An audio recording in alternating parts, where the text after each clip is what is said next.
welcome, and so glad to see so many of you joining us here today.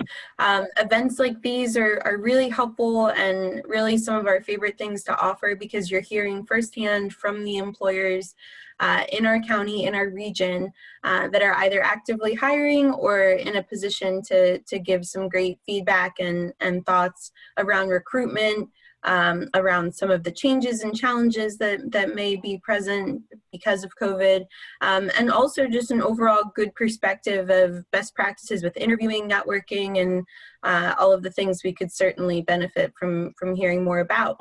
We have 4 panelists graciously joining us today, so I will allow each to introduce themselves, providing a brief overview of their experience, their current role, and just a brief statement or two about their company. So with that, we'll go ahead and start with Joanne Hopkins joining us from Victory Brewing today. Hi, everybody. Good morning and welcome. My name is Joanne Hopkins. I'm the Senior HR Generalist for Victory Brewing Company. Been with Victory, actually started in February of this year, so about 3 weeks before the world shut down. But it's been a great ride. But my experience is primarily in recruiting and staffing in the retail management realm, and also operations and nonprofit as well in Chester County. But really loving Victory over the last several months. But about Victory Brewing Company, they are a local Chester County company, started in Downingtown in 1996.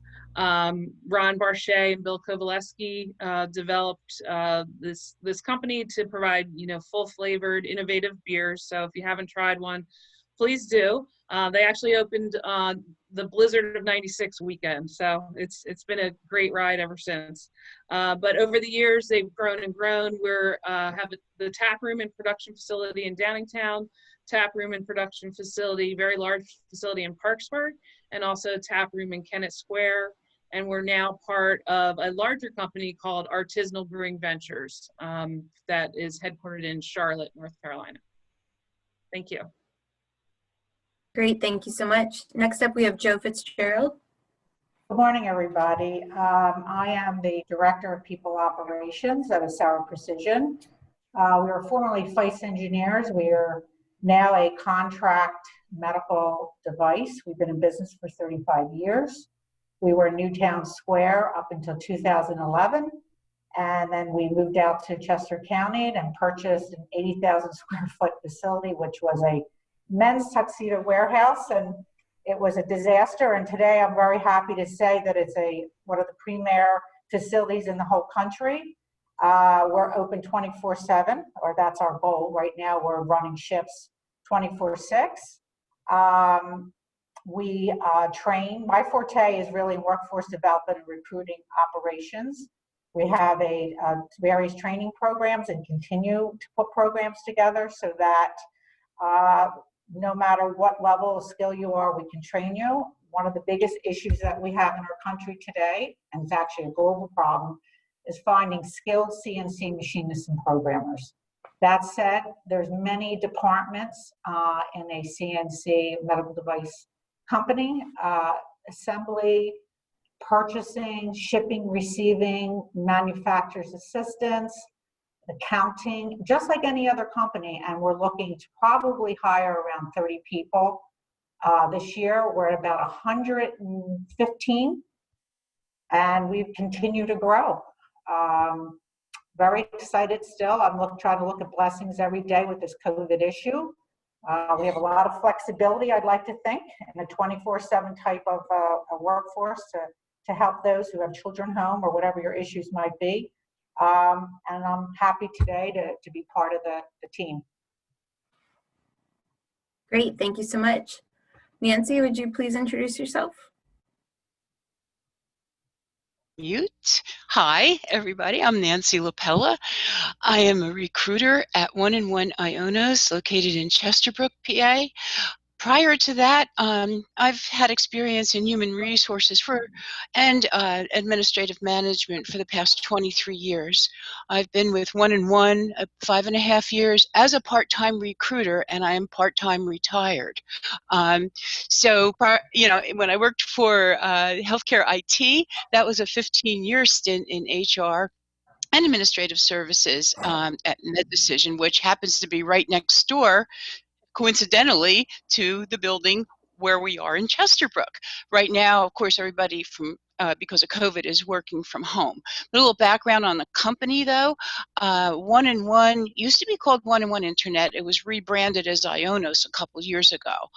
It's a web hosting company, which means it provides cloud server services, domain registration. Small to medium-sized businesses will call to build a website or other internet type services for this international company. It was founded in '88. We're based in Germany. We report to Germany. It has offices basically all over the world. But the U.S. headquarters is Chesterbrook. That's been there for since 2003, primarily a call center environment. The data center is in Lenexa, Kansas. So this office in Chesterbrook is our U.S. headquarters. To describe who owns us, which is United Internet, I would equate that to them being the Comcast of Europe. So it's a very big company, and lucky for us, we are part of that company because it gives them the opportunity to provide our U.S. candidates and employees reasonable benefits, a stable work environment. It's an overall good. When I talk to candidates, it's a good feeling to know that we're owned by a stable company, so that they don't think we're one of those tech startups or something to that effect. Pretty much, I think that's about it. Prior to my work in corporate America in the tech area, I was a business owner. So it's been a lot of fun, and I'm currently enjoying my role as a recruiter here. So thank you. Wonderful. We're glad to have you join us. And our final panelist, John, if you would give your intro, we'd be glad to hear it. Absolutely. Thank you so much. My name is John Krauser. I'm the HR manager here at Martin Brower, located in Coatesville, Pennsylvania. We are a international distribution company that is actually owned by one of the largest privately owned companies in the world, Reyes Holdings. Martin Brower is primarily known for our distribution of all food and food products and materials to customers like McDonald's and Chick-fil-A. So we do regular distribution throughout the United States, and we handle roughly 85% of all of McDonald's product, and we're currently growing into the Chick-fil-A and other customer base.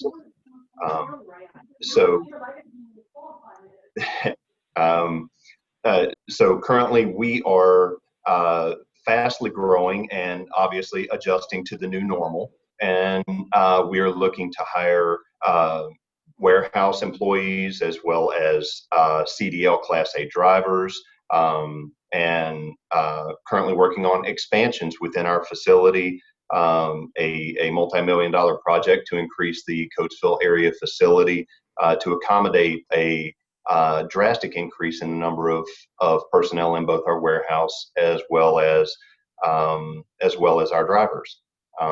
That being said, my personal history comes. From the military. I'm a retired Marine, as well as 25 years in the HR community. So that's about it for Martin Brown. Great. Well, John, we thank you for your service, and we're so glad to have you participate today. So as Butch referenced, we have a list of prepared questions, but we also want to encourage participation from you, our job seekers, our audience. So again, please feel free to utilize the chat function. We do ask that you hold questions until the end, but if it's helpful and the question's on your mind now, go ahead and type it and just wait to submit until the end. And then we'll be sure to get to those questions as we are able. What I'd like to do is just start off with getting a chance to get to know our panelists a bit more. One of the questions we use to do that is to tell us about an experience, good or bad, that helped shape you professionally. So, Joe, if you would start us off. I think one of my favorite areas in recruiting, and this happens a lot, hopefully more often. But I love it when somebody comes in and I interview with them and they might not see the potential in what they have, their skills, and that what they have is what they call a lot of times transferable skills. And I spend time with the individual explaining what our position is and how they could possibly do that job. And I've always been successful, especially with the younger, candidates, to at least I'd like give yourself the opportunity to try. If I believe in you, why can't you believe in you? And I really use that philosophy every time I see someone. Well, maybe because in my head we have two different companies that we own. One of them is a medical device, Alta Spine, FDA company, but as I said, Acero is a contract medical device. So I'm always in my head going through all the different positions that we have. So I would say that I'm always looking for positive in every individual that I interview. So number of interviews you've conducted over the years, that's really shaped your Yes. professional outlook on things. Yes, many times. That's great. Yes, because let's face it, everyone's so nervous when they come into an interview. And I just had a candidate say to me the other day, and this whole new form of Zoom really shakes a lot of people up. And they're just so nervous. And he said to me, and I think it's the biggest compliment, that you could really say, you know what, thank you so much, whether I get this job or not. I really felt comfortable in talking to you and learning a little bit more about myself and what my career aspirations are and what I can bring to the table.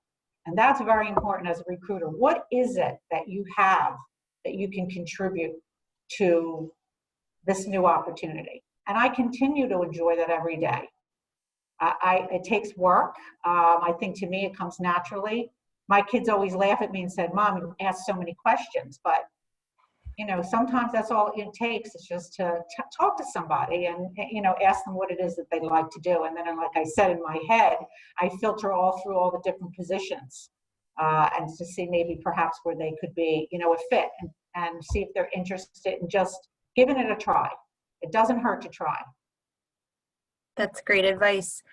So Joanne, same question to you. Tell us about an experience, good or bad, that's helped shape you as a professional. I think in my 20s, I grew up in retail management, from like a management training program all the way to a store manager and then on to more the HR recruiting side. And in that experience, you wear so many different hats and you are doing, beyond multitasking. And I think that really helped shape me as a professional to know also how to prioritize and what's important to focus on. Building those relationships with your employees and showing them appreciation, helping them grow and develop is really what it's all about. And so I look for that in candidates that we're looking to hire here at Victory today, and also in managers and trying to develop them and show them the importance of building that relationship with their employee and helping them grow. So I think that early on, a little chaotic, but very valuable experience in the retail world certainly helped me. That's great. And I think if COVID has taught us something, it's certainly that we are all capable of multitasking and wearing different hats and juggling a number of roles simultaneously. John, anything to add as far as a good or bad experience that has helped shape you as a professional? Absolutely. Well, most recently we have seen, obviously COVID has been a big obstacle for everyone to get over, and the biggest positive that we've seen come out of this has been the way that employees treat each other, the way that employers treat those employees, and how we are reacting together to be able to accomplish each mission each day and be able to achieve sustainable heights professionally. And that's extremely important in an environment where things are ever changing. So being being able to be flexible and dynamic with one another, and just trying to keep a very positive outlook towards the future has definitely shaped my recent professional growth. Great points there, and again, a positive outlook is certainly needed for everyone embarking on the job search. So Nancy, with that, if you could offer a piece of advice to your job-seeking self 5, 10, 15 years ago, what would it be? What piece of advice would you give your job-seeking self? I think probably to come across with a degree of confidence, to have researched the company I'm applying to, research their background fully, because one of the first questions as interviewers that we ask is, well, what do you know about our company? Why do you want to work here? So researching the company for which you make an application is super important. Also, you know, if you're in the interviewing process, not to get off course or talk, you know, too much about something that's not relevant to the question being asked. Stay on point. Offer creative solutions, suggestions, and what you can bring to the table. Myself, I'm a people person, so I've never had a problem interviewing for jobs, because for some reason or other, I can usually connect with a person and get right in with them, figure out what it is, you know, they're about, so that I can respond in a positive way, so that they consider me as a candidate they'd like to hire. Thank you. I think that's sound advice. Some of the takeaways I have from your response is confidence is important. Remembering to research the companies, don't get too off course in an interview, and offer creative solutions. I think those are all really sound pieces of advice, so thank you. Joanne, anything you'd like to add as far as advice you would give to your job-seeking self? Pretty similar. Just know your worth, have that confidence. Certainly maintain those networks, or start to build those networks and relationships kind of inside your organization or outside your organization, so that as you're growing in your career, you also are building your network within your industry. I think that's important. Something I probably didn't do as well, you know, 10, 15 years ago. Absolutely. So you speak about knowing your worth. One of the workshops that the CareerLink has offered in the past and will go on to offer again is creating a brand and having a brand. Sometimes that same workshop can be titled as creating your elevator pitch. So Joe, any thoughts on the value or the importance of having that elevator pitch at the ready, or creating a brand for oneself? Yeah, it's very important that when you communicate, when you're either that's email or verbally, and how you dress, right? All those things have to be aligned. I think it's also important equally that, I mean, so for myself, I know this is about the candidate too. We have a brand of Acero. Everybody wears a uniform or a dress code. And it's so that when someone, whether it's a candidate or whether it's, you know, it's outside surgeon or customer, when what they see is what they get. You have like, it's your, you know, it's that gut. So you only have a lot of times one chance. So perception is reality. So for the candidate, when you're interviewing with a particular company, what is their culture like? Keep that in mind. Read the job description, go on their website, take a look at what it is. And, you know, in doing so, you may or may not want to apply to that position because culturally you might not be a fit. I don't want to go into a lot of that because that's probably some of your questions later on. But, you know, branding has to be consistent. How you dress, how you speak, and how you write. Everything has to be connected. And, you know, as an interviewer for doing this for, you know, we've been in business 36 years and probably for the last 15, you know, that's something that I see that is an issue. it's disjointed. So who I get really isn't who you are. And again, these are things later on that I don't want to go into that are a part of your question, but hopefully I've answered your question. You have, thank you. So consistency is key, and you also touched on first impressions. So John, in this virtual setting that we all find ourselves in, you know, what have you observed as far as first impressions, and how could you recommend others to factor that in to their job search and their interviewing? First impressions. Oh, we'll just invite you to unmute there.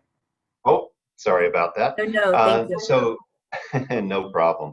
So, first impressions are not only everything, they're the only thing really when it comes to an interview, because in most instances, you only get that one chance. It's not a series of interviews, and anything can deter a person from potentially hiring you. So I would highly recommend that on a first impression, not only know yourself and know how you're going to brand yourself, but also know your audience. You know, I agree with Joe 100%. The way that you speak and the way that you dress and present yourself is key, but also understand the industry that you're walking into, understand you know, the impression that you're going to make on that person, and whether or not that is going to be a culture fit for you. Absolutely. So Nancy, we talked about transitioning to virtual as opposed to traditional in-person interviews. What are some of the hiring trends that you've observed, or how have you transitioned in this virtual environment? Well, being the I'm just the recruiter for Ionos. I really don't get involved in the interview process, but things have changed, especially since we've gone virtual with everything.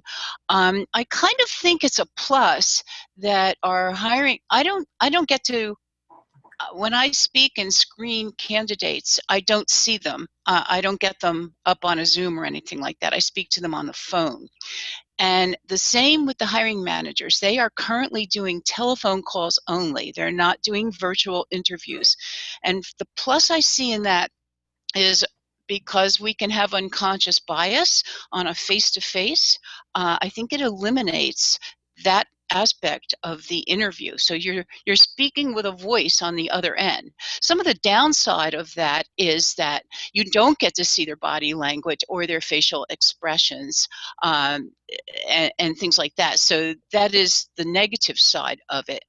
But overall, I think virtual, plus we are primarily a call center in Chesterbrook, and it has never, our German owner has never allowed remote work, and a lot of call centers are remote permanently. We are not. So one of the big changes was taking our call center jobs and moving them to people's homes. Can call center agents handle that in a home environment? We've found an overall positive result with sending equipment home and having those folks work from home due to the COVID environment. We will gradually be bringing everybody back to Chesterbrook when it's safe. We don't know when. It'll be a phased reopening, that kind of thing in the future. But what we've learned from this is that we can take our call centers employees and have them successfully work from home. So that's all part of that virtual environment overall. So far, so good. Yes, lots of change and lots of transition, but it sounds like your company is handling it with grace. Very well. Joanne, yeah. Thank you. Joanne, I know with Victory Brewing, there was, you know, certainly a phone interview set up, then there would be an in-person. How have you and your team transitioned, and what does the interviewing process look like now? Sure. So we have what we did initially was always a phone interview as well. And then the second round, depending on the position, will now be phone or via Teams, depending on the role. And then we do have one final on site. And this, I'm speaking mostly to the brewing operation side. So the brewers, packaging department, warehouse, mechanics, so more the manufacturing side. We still need that final on-site to, especially on the brewing side, we need to really ensure they understand what's happening here at Victory as compared to maybe the brew house that they came from. But in the last 2 months, I've hired a lot of people from outside of Pennsylvania that we've flown in for that final interview. So some things are the same, a lot is different. When they come in, as with all the employees, they have the temperature checks. They're maybe not getting a full tour of the facility. They might be just hitting areas where they can see into the brew house, but not actually be interacting with the other staff. So a lot of changes, but I know we'll talk about a little bit more, but honing those phone skills and those video skills would be really important, because those are the first couple layers of interview process people are going to get through. So, someone who's really comfortable in person, but maybe not on the phone or a Zoom, might want to practice. Absolutely. So Joe, Acero Precision is certainly very much an in-person operation. So has your interview process changed at all? Well, I mean, I'll just piggyback on my counterpart, the other Joanne. We will do, it's always a Zoom first, and then depending upon, because it's, it's skill, right? Either programming, so we'll send out electronic type testing that's automatically grading. We can do that for the machinist programming and for quality, production quality, the roving inspectors that are automatically graded. Then what we might do is we'll do a group Zoom, which is great, just like we're doing today. You have the different hiring managers involved. I'll probably pull my chief people officer in and whoever the hiring manager is, the subject matter expert for that department. Then if everything goes well, we bring them in and we do a skill, at the end of the day, you have to bring them in and do a skill assessment. But to that point, you have to do your temperature checks, your masks. We bring them upstairs. We have a nice training room. They can go upstairs and they'll interview, distance. And then we have a really nice area that you can view the whole facility. So again, we're not going to give them a whole tour. We try to keep people, at the whole time safe.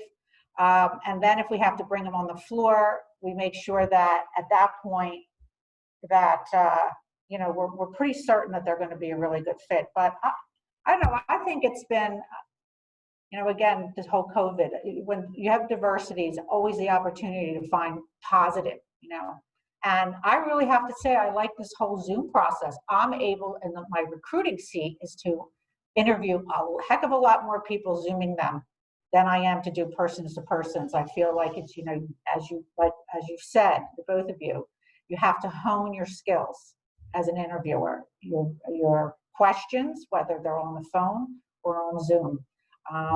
So I know at our facility at Acero, we're going to continue to do better testing so that when before the person even comes in the door, we have a much better perspective of who they are and what their skill set is. Absolutely. So accentuating the positive seems to be the overall theme of today's panel thus far. Yes. John, anything to add as far as changes to your interviewing process? No, the instead of actually being virtual, because of the dynamic of our facility, we still bring people in directly. So we do a phone interview initially, and then when we bring them in, obviously, we require the wearing of masks. We require 6 feet distance between all employees. Masks are required within the facility at all times, and we also do a temperature check station. We've had to convert a lot of our break room area into useful space in other ways in order to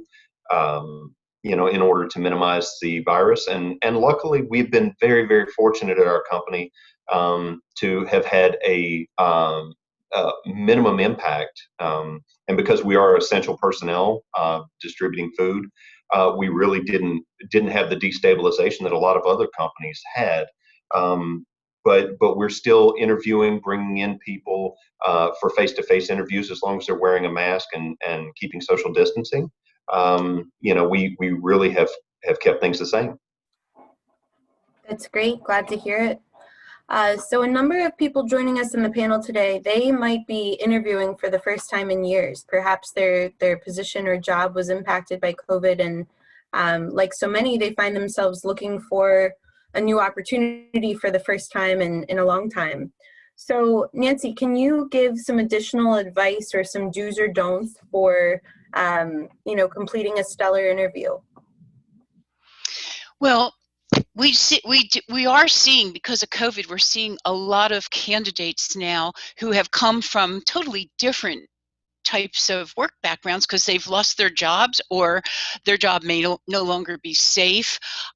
So what I'm seeing is, let me just throw out this. There are teachers out there who are no longer employed, or they just want to get out of the profession and come into a different type of role. We've got more than just call center jobs out there on our job board, so there's opportunity for other types of work.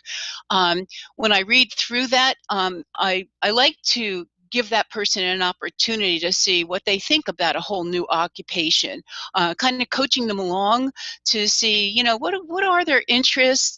Do they have, for instance, if it is a call center position, do they have that customer service personality? A lot of teachers do, because they're in front of kids all the time. So it's interesting to get perspectives from people coming in from different walks of life that are just, they're saying, okay, I need to get a job and I'm going to try this. So what I try to do is coach them, listen to what I think their qualifications are, perhaps say, hey, you know what? You've applied for this, but based on what you've told me, you have some tech background. Maybe I'll set you up to go talk about this job. So, in this COVID environment, I want to give people as much empathy and as much chance to either change their career or, coach them into something new if it is something they're not used to doing. One thing I do see on resumes that is kind of a red flag is folks that go from one occupation to another frequently. Say they work a couple months at one job and then another couple months doing something else, or if some people's background is in a certain area and they've found times in their life where they couldn't do that job and they took on something else, fine. But if it's an inconsistent type of resume with a little bit here and a little bit there and a short term here and a short term there, that doesn't sit well with me, because it doesn't tell me that they're going to stick in any one job for any length of time. So that being said, that's just one thing as far, it's not necessarily the interview process, but it's kind of a resume red flag. Absolutely, and certainly the two go hand in hand. On the flip side, John, we might have a number of individuals seeking who have gaps in employment. Maybe they've been long-term unemployed. So can you guide us through some dialogue on how do you explain gaps in employment, both on a resume and in an interview? A lot of times gaps in resumes don't necessarily have to be a negative thing. There are a lot of reasons why a person may take a gap, just like they may have taken a different position for family needs. But in order to explain long-term gaps in employment, it is important to be able to articulate that well, and any reasoning behind it. I know as a hiring manager myself, I look at a lot of different applicants from a wide variety of different lifestyle, life backgrounds. And so if they have a legitimate reason, they've moved to a new location, taking care of an elderly family member, or going through some of their own health issues, especially in today's world of COVID, it's important that we as hiring managers and companies really support what they have done and what they can represent, vice looking at the gaps too much. Great advice, thank you. So Joanne, similarly, if someone has been laid off, it might be an uncomfortable topic or something they're not used to discussing in a professional forum. How might you walk someone through, you know, addressing a layoff or addressing a change in employment? Sure. You know, some things I might ask, what has been, you know, keeping you busy during these months? So looking for someone, maybe they're volunteering, they've found a new passion, maybe they're taking a couple courses online, maybe they are, you know, building their network and joining different networking groups. There's a lot of different ways to stay on top of your resume and stay on top of the field that somebody can share, and they can potentially share that in the cover letter if it's a cover letter type position, so that, you know, the recruiter can understand, even though I haven't been working, these are the things I've been doing to build my skills or stay on top of the technology that is important to my field. Great advice. So one of the other questions this leads us to is just in an interview setting, building that confidence and being prepared with research and being prepared with some sample questions. So Joe, one of the most frequently asked questions, it seems, is a company presenting, "Why should I hire you?" What kind of responses are you looking for to that question? Well, you know, for the person, obviously, to be honest, I'm looking to see whether or not they really read, again, the position, the open opportunity, whatever you want to call it, the job posting. And because a lot of times I find they haven't even done that. So make sure that you know the company you're applying to, what the position is, what the education requirements are, and what the other, you know, responsibilities are. So, you know, just be, you know, straightforward, and ask, you know, try to say, you know, put yourself in the position and ask to the interviewer, you know, what the outlook for the company is, and then on your side, tie it in where you see yourself within the company in the next, say, 3 to 5 years. You know, 10 is most interviewees don't see themselves in 10-year increments. It's usually the next year, the next 3, the next 5, and that's very telling. When I have somebody tell me, well, yeah, in the next 5 years from now, I see myself in a completely different field, a completely different everything. As you know, as the interviewer, I'm like, well, okay, so really, why are you here? Is it just a short-term gap? And if it's a position where it requires a lot of training, I might not even bother to put that time into that person. Again, because ours is a little bit different because it takes 5 years just to hit your stride in some cases.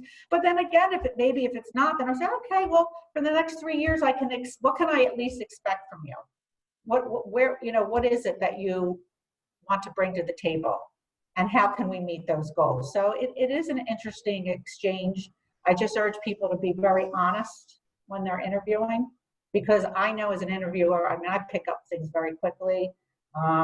And just, I keep saying this, and please read what the job description is, please, and who the company is. I can't tell you how many times I've had a person, it's not even the right company, and the position that you answered the pre-screen questions and you falsified the application because you're now either in front of me or we're having the pre-Zoom and you're not the person who applied. In fact, I think they wrote a whole book on that. So yeah, I mean, that's a whole, but yeah, I just straightforward, be honest with yourself, okay? And I know as an interviewer, as not only an employer, but an owner, it's my duty to be as honest as I can with the person in front of me as well. They're a person, they have feelings. And to Nancy's point, you know, you have to be very empathetic to people sitting in front of you today, more so than ever, you know, anything. There's so much happening in their lives every day, in their families. And it really does, you have to, you know, you really have to take a deep breath yourself and center yourself every day. You never know what's going to be sitting in front of you and what troubles and problems that they have. Well, thank you. I think thus far, all of these answers have been really helpful and have provided some encouragement and hopefully a confidence boost to some of the people joining us on the call here, that empathy does exist, and we've all been there at one point in time as far as the interviewing process goes. I also appreciate the advice to be honest, be transparent, and be prepared to share what you can do for the company. With that, earlier on, everyone seemed to touch on culture and the importance of fit and culture, both for the job seeker and for the employer. So, John, can you talk a little bit about how someone could prepare interview questions around culture to learn more about the company? Absolutely. So company culture, oftentimes I will use my current company. We focus on safety. So gearing questions that are going to be relevant to what we find at our core values, which centers around safety, are going to be key to determining, if you're going to be a proper fit. Asking about, what safety practices have you had in the past? Also, employee engagement is incredibly important for any company. So we ask questions in particular to our leadership regarding, how do you engage with others? How do you respond when you're confronted with a task that may be outside of your realm of or scope of knowledge? A lot of different questions that are key to whether or not they are going to fit into our cultural values or our core values and our cultural norms here, is really what's most focused on during any interview. Thank you. So I know culture and fit is important on so many fronts, so I want to give each of the panelists an opportunity to speak on that. In the meantime, looking at the clock here, we're approaching 10:30, so I'd like to invite everyone in the audience. Now is an appropriate time to share your questions via chat. So while we wait for our panelists to supply a response about culture, company fit, and any vacancies, again, we just want to invite and give you the opportunity to share your questions in the chat window, and we'll go from there. So Joe, if you want to address company culture, fit, how that pertains to the interview, we welcome your response. Well, I would first say that anybody that is a very, what we call A-type personality, that's very organized, likes things to be very structured, appreciates a high detail level and extreme cleanliness, will do very well in our environment. That's who we are. It's a very European feel out there, out in the facility. If anybody knows about the racing Formula One, that's sort of like what it looks like out there, like a Formula One factory. My husband drives race cars, and historic Formula One, and that's just the tie there, in case any of you were wondering. So for somebody that appreciates that organization and knows that they're going to have to wear a uniform every day with pride and confidence, I mean, it's that esprit de corps, and also anybody that's in an office, it has to stick to a uniform type of dress code, you'll do very, very well here. At the same time, those of you that, perhaps that just isn't your thing, and maybe it's not important, or you feel as though it's intimidating, you will not strive here. You will not do well here. And again, I'm not being negative. I'm just saying that old saying, birds of a feather flock together, it's a true thing. It's, when something comes easy to you, you don't have to work towards it. It just happens. It's not work anymore. And so anybody that has that kind of mentality out there that likes that, that's who we are. Both companies are structured that way. And, if you look at our floor, if you look out and you see all the sea of people, I would say we're very global. People come from all walks of life, all ages, all education backgrounds. At the end of the day, everybody has a passion for manufacturing in the U.S., which we're very, very, proud to be. But if you take a look at the floor, you'll see that, everybody has like a certain look or feel to it. You know, and I said that from the very beginning. It's very important that you realize that as a person, what's going to make me happy? You know, what's going to make me get out of bed every day and come to work? If that's going to be a deterrent to you working in a very nice environment that's air conditioned and heated and it's spotless, and that it bothers you, then we're not going to be a fit for you. But on the other hand, hey, if that really motivates you, that structure, that organizational end, you have to be very, very detailed, because don't forget, we're manufacturing implants that go into people's bodies, or parts that go into Formula One or Indianapolis, the whole race car community. We manufacture, we've been from Penske for 35 years, or we're doing light industrial work, machines that measure other type of parts. It's very, very close tolerance work, and it matters. So, you know, that's my little culture speech for today. Thank you. Joanne, how about from your perspective with Victory? Sure. So for the operation side, again, for the brewers, the packaging, warehouse, quality assurance, everyone really has a passion for the industry, and it's really fascinating. There's been a lot of people applying that maybe have zero background in the brewing industry or craft brewing industry, but they really have a passion and want to start out. So similar to what Joe was saying, I'll often talk to folks, again, with no qualifications for the job that they applied, but really talk to them about, here's some other jobs that might help you get a foot in the door, because they're exhibiting like, I really want to work in that craft beer world. Or you know, Victory Hop Devil was my first craft beer when I was turned 21. And, you know, they all have like this strong passion and love of the industry and the product. Certainly as a company, our culture has that fun appeal, but we're also very results driven. So recently, actually, a brewer that I hired from California said in the past he's worked places where people are working really hard all the time, but there wasn't a lot of camaraderie, or other places where there was camaraderie and people were, you know, kind of working, kind of not. And he feels at Victory he's found, you know, both. So had never been to Pennsylvania until we flew him out here for the interview. So I'm glad we're fulfilling our mission with him, but certainly, you know, having that passion certainly helps, and we look for folks obviously to work very safely, because we're also in the beverage manufacturing industry as well. Absolutely. Thanks for sharing that perspective. So we have had a couple of questions from the chat. So Nancy, I'm going to ask that you take the first stab at this one. So the job seeker shares, frequently I see the same job posted through several different recruiting and staffing agencies, and then the job will also be posted on the company's website.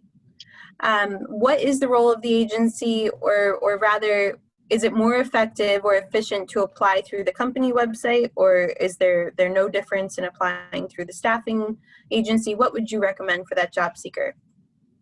Well, either way, primarily we don't deal with third-party agencies unless it's a particularly high level or a difficult role to fill, or a brand new role in the U.S. So either way, before the candidate can have a phone screen with me, they have to apply for the job, and it's all done online. So if I am dealing with an agency for a certain position, I give them the link to our application. If they happen to do a pre-screen and then it comes to me, I'll say make sure they've applied for the position. They can't be spoken to, or we can't make another move unless they submit an application.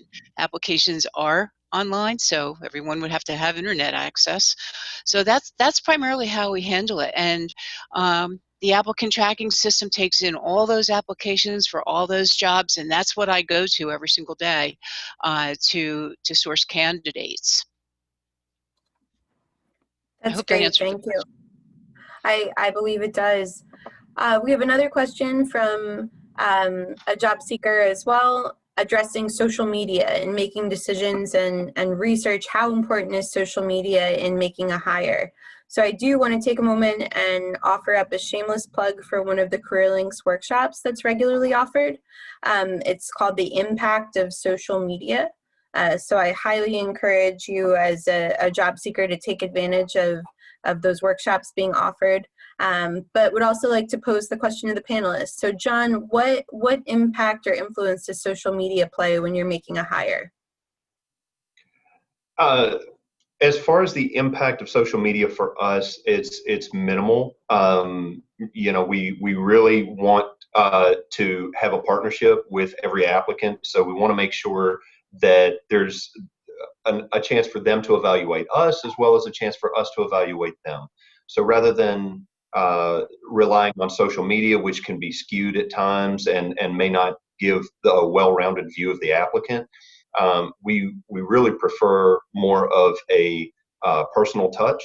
We prefer being able to actually give them the tour of the facility, show them what we do, how we do it, and whether or not it's the right fit for them. But so social media really is simply the gateway to get to a better career with us.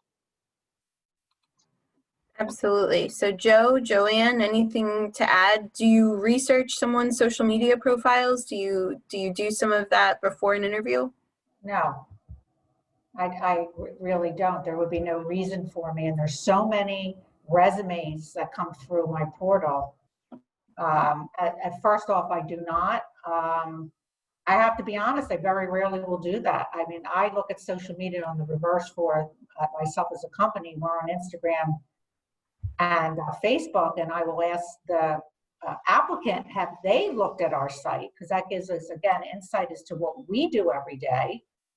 And if they haven't, I ask why not, and I urge them to take a look at it, because that gives us a peek into what we're really like. Because we to John's point, you know, sometimes you could be skewed, but we post so many things that it gives them a, you know, a better idea who we are. But no, I don't go out and investigate a candidate first off you know, when they come through the door. You know, maybe certain positions later on I would check that out. I'm not saying that I would not, but initially, no. Very similar for Victory. I don't have the time. I don't think any of us maybe do have to look through everyone's personal social media. One recommendation I've seen lately happen on LinkedIn, if jobs are posted, you know, if someone maybe didn't get the job or, you know, it just didn't work out for whatever reason, they might post something negative, either on any platform, but on LinkedIn, which tends to be a little bit more professional. I wouldn't recommend that. I would recommend, you know, reaching out to the company, finding out who the HR person is, going on the company website. I mean, company websites, when we were talking about culture earlier, our whole culture of Victory is splashed throughout our website. So, I mean, that is, if you want to find out a company culture, I think nowadays marketing teams are doing a phenomenal job in really trying to represent that in pictures and language on the websites. But aside from that, I certainly wouldn't suggest making negative comments about a company that that company can see, so that, you know, that's probably not going to help get that job. Absolutely. So keep your digital dirt clean, I think, is a good rule of thumb. I will also add, there's another question coming through the chat about resumes. So I do want to give another shameless plug to CareerLink and the workshops that they offer and provide. So it looks like there's a resume essentials workshop coming up on Thursday, October 29th at 1 p.m. So if you haven't already registered for that, we do encourage you to do so. But for the panelists, how much detail should you go into on your resume, especially with technical skills, or should you focus more on transferable skills? So John, we'll invite you to supply an answer there. So it looks like it's what's most important, technical skills or transferable skills? My advice is always to tailor your resume to the job that you're applying for. To Joe's point earlier, read the job description and actually look at your resume. There is no cookie cutter one resume that fits all. Too many people in their job search make the mistake of making one resume and then they will send it out through the Indeeds of the world, the Career Builder, and expecting to get back this broad net response. The reality is those technical and transferable skills, it depends on the position. So if you're applying for a technical position, focus on the technical matters. If you're applying for a more generalized position, then maybe you want to look at the transferable skills. A leadership role, obviously, focus on how many people you've led and how many, or if it's a task-focused position, where have you done that task before? But again, too many people make the honest and easy mistake of making one resume and then sending it out to a lot of different jobs where the information that's in their resume may not be relevant to that particular job. Great advice, and something we have encouraged job seekers to look into, before. It's very important to tailor the resume, and it's a simple thing that goes a long way in an interview and in an application for sure. So an additional question from the chat is, a job seeker's experience seems to play a big role in obtaining an interview. What can be done to get noticed for an interview if you want to change fields? So Nancy, you touched on this a little bit earlier, but perhaps I'll ask that you elaborate. You referenced the teacher, that maybe someone's in a teaching profession and can utilize those transferable skills in a call center role or in a different role. So to go along with this question, what can be done to get noticed for an interview if you want to change fields? How can you articulate your interest in that change? Well, I think one of the things a person can do is change in the objective top of the resume part. Put something in there that indicates why, or that they're interested in making a change from one profession to another, and maybe why. They may also add at the bottom that they're currently taking an online course in whatever that is, to update, to bring in new skill sets.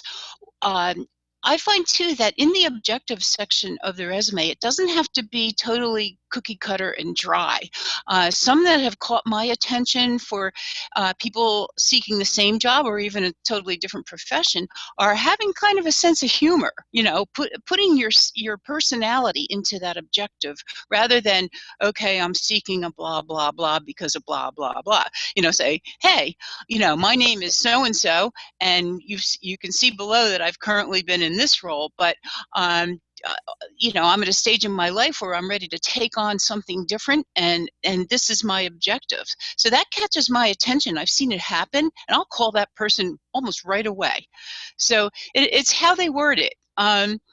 They have to, I think one of the important things is to catch the recruiter's attention. We're seeing hundreds and hundreds of resumes a day, and there'll be one that sticks out. Presentation also is important. Some people do real super fancy resumes, others do a cookie cutter that Indeed does. And I can tell right away if a bot did their resume as opposed to a human being. So it's really important to put that personal touch. It doesn't have to be pretty and fancy. But it needs to put the point across, and especially if they're looking at changing careers. Great response. And I think the cover letter probably lends itself to be able to articulate that interest in changing career paths or applying that sense of humor like you referenced. Yes, well, also that comes across in a cover letter as well now. In recent years, cover letters, you don't see that many cover letters, but when I get one, I read it word for word, and a lot of times there's where the explanation comes in. Is it so important nowadays to have a cover letter? Not necessarily. It depends on the role you're seeking. But again, if you're switching careers, a cover letter could be a real plus on top of that resume. Thank you.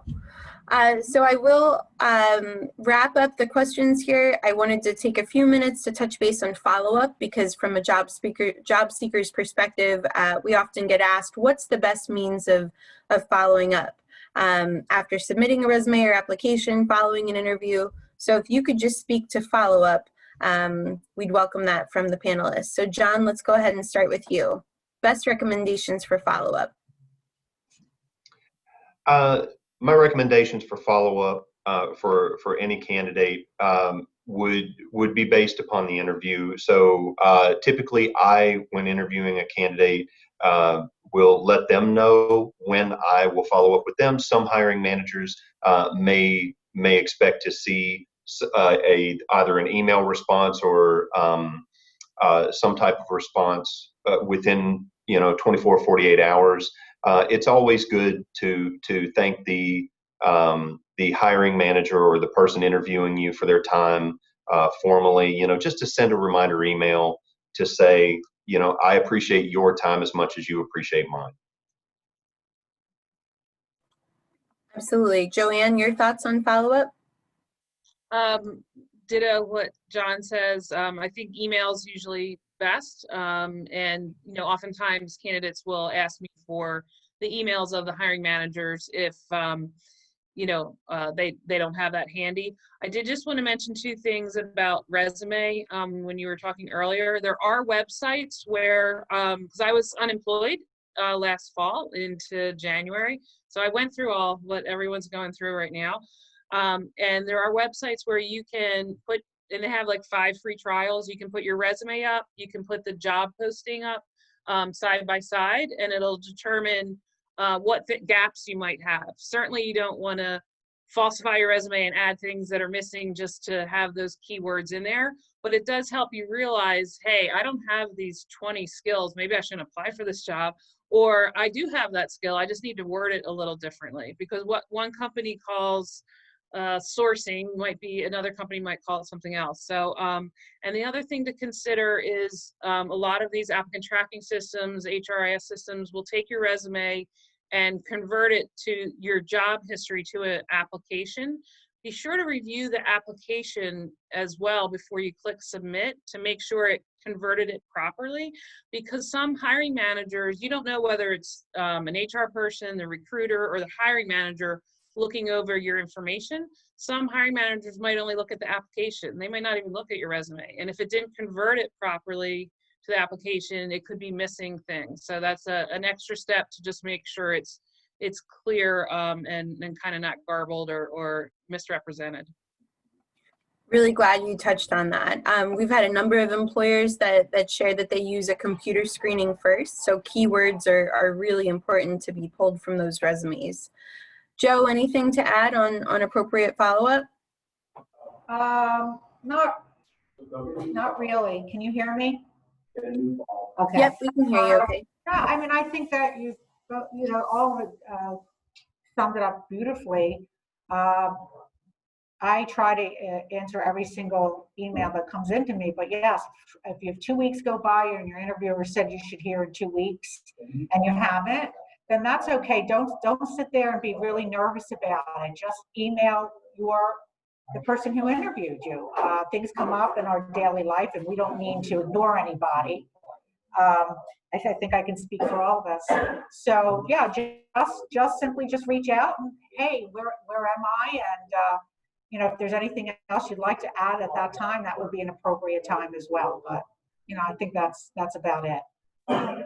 Great, thank you. And feedback from previous panels have also indicated that it's helpful to include something that makes you memorable, whether it's a dialogue or discussion point you shared with the interviewer, or it's something that they highlighted with interest from your resume. So making yourself stand out in that follow-up, I think, is really, really key and helpful. So with that, we don't have any additional questions in the chat, and we've certainly will be walking away from this panel with a lot of knowledge. Thanks so much to our panelists for your participation and your thoughtful responses. Butch, I'll throw it back to you to offer up a closing. Thank you, Steph. Just want to encourage everyone to reconnect with us after today. You'll see we left a phone number there specifically for individuals if they want to be connected to job opportunities. Like I mentioned in our intro, we're working with a number of employers that are actively hiring. So we can certainly assist you in making those connections. And I also just brought up, for those of you that are on a computer our local website, and I'm getting to the slider where you can actually access our job seeker and employer resources. So you want to go to that banner there and click here where it says click here.